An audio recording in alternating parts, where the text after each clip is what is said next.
Hello everyone, I'm Dr. Prathima Reddy, Director and Lead Consultant, Department of Obstetrics and Gynaecology at the SPARSH Hospital for Women and Children.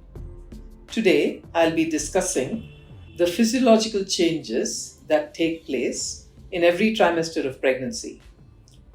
Obviously, pregnancy is a very joyful event for most people, and pregnancy is also a life-changing event. Physically, emotionally, and mentally, a woman changes quite a lot during pregnancy and post-pregnancy as well. So, what are all the physiological changes that can happen in a woman when she falls pregnant? So, by physiological, we mean the natural and normal changes that take place in the body.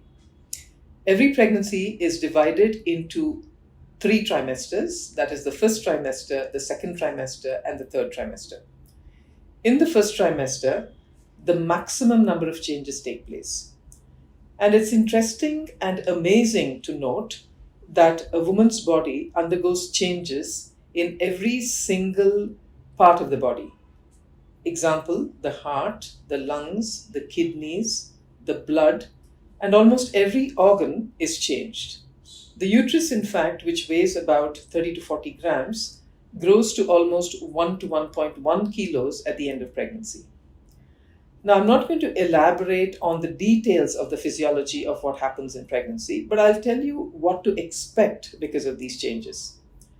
The first trimester, by and large, is the one that has many of the, if I may say, slightly uncomfortable symptoms of pregnancy: the nausea, vomiting, heartburn, loss of appetite, sometimes increased appetite.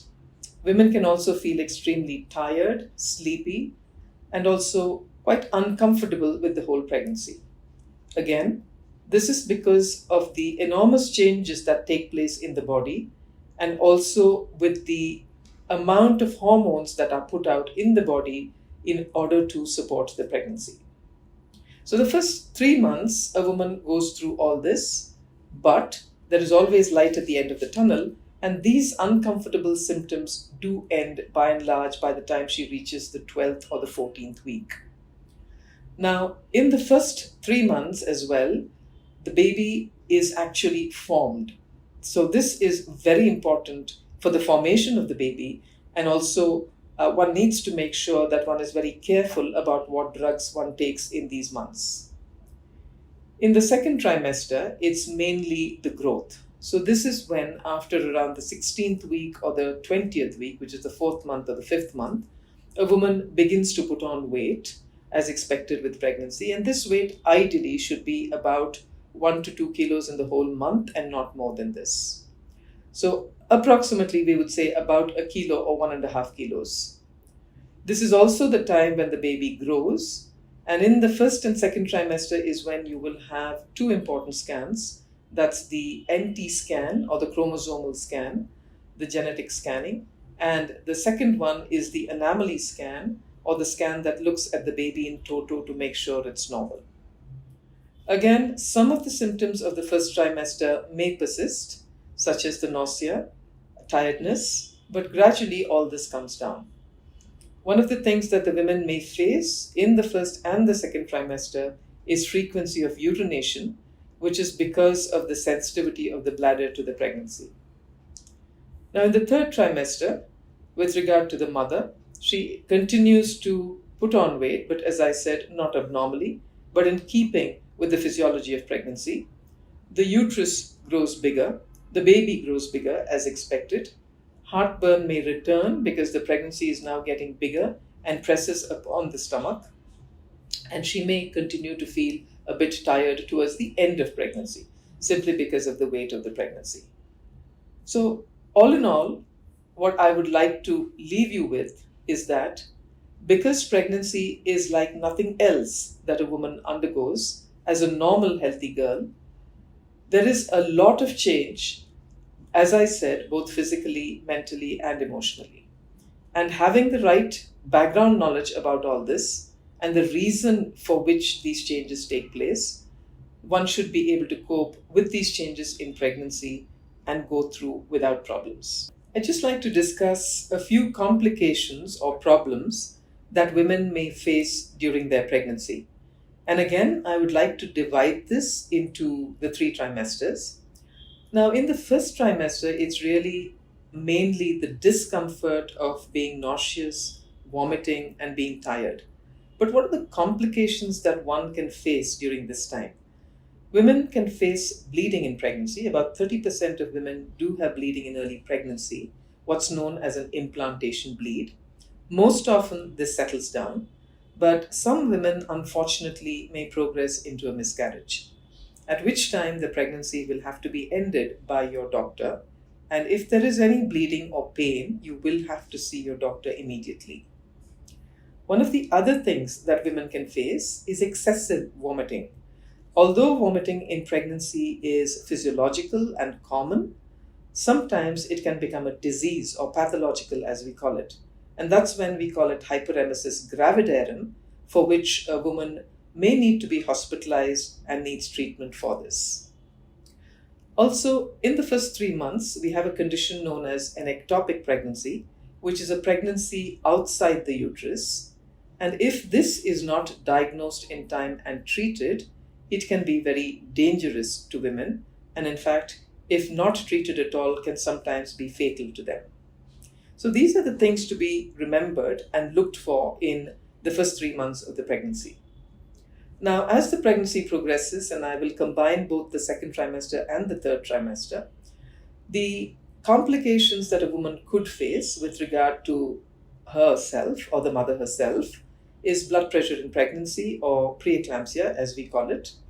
This could just be mild raise of blood pressure, or it could become very high blood pressure leading to fits. So again, it's very important to seek help early in the pregnancy and go for regular pregnancy checkups. There is another entity called gestational diabetes. About 30% of Indian women do have gestational diabetes, and this is basically diabetes in pregnancy, which needs to be again treated and looked into. There is another group of women that may have problems with bleeding, either due to a low-lying placenta or a condition known as an abruption. They can also suffer from urinary tract infections, which can be fairly common in women and needs to be looked into and treated lest it affect the kidneys. So by and large, I've just spoken about the more common complications in pregnancy and not really touched upon everything that could happen in pregnancy. One of the questions that I'm commonly asked in pregnancy is, Doctor, what are the do's and don'ts of a pregnancy? So there are very few don'ts in pregnancy, and there are quite a few do's, and these do's are all to do with a healthy lifestyle and healthy eating. So the first thing I tell the girls and boys who see me is that you are not a patient, you're a healthy pregnant girl. So that's the first thing to remember. Pregnancy is not a disease. Pregnancy, as we discussed, is a physiological extension of your own body. And you have chosen to be pregnant, and therefore you can't choose a disease. You can only choose something that is healthy. So typically, what would we advise pregnant women with regard to remaining healthy, leading a healthy lifestyle? Some of it has got to do with exercise, with your diet, with stopping alcohol, smoking, any recreational drugs. It's also got to do with adequate and normal weight gain and not excessive weight gain. And also, of course, there is the component of mental and emotional health. Because of the vast changes in the body, and especially the hormonal changes, pregnant women can sometimes feel anxious, depressed, low, and sometimes may not entirely be happy with their pregnancy. So this is an important thing to recognize and address, because a physical symptom most people will talk to us about, but a mental health problem or an emotional problem most people would not talk to us about.